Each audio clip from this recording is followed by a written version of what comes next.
Msiba mkubwa wetu sisi, watoto wetu hawataki kusoma. Huu ni msiba mkubwa.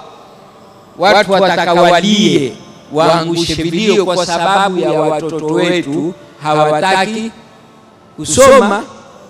Juzi niliona channel moja, jamaa auliza watoto wetu wa Kiswahili, auliza masala, amuuliza mtoto wa Kiislamu, ni nini salatu dhuha?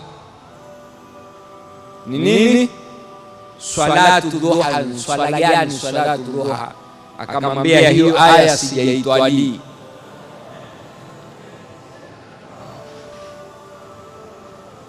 Hiyo aya hajaitwali, hajui salatu dhuha ni ngapi. Lakini ni msiba mkubwa kwetu sisi.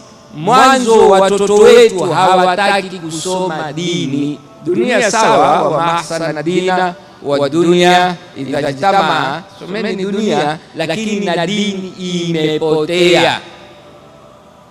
Ndio utapata watu wote hivi, mtoto akiinuka akisoma wadhuha kwa moyo twamstaajabia, lakini jambo la kawaida.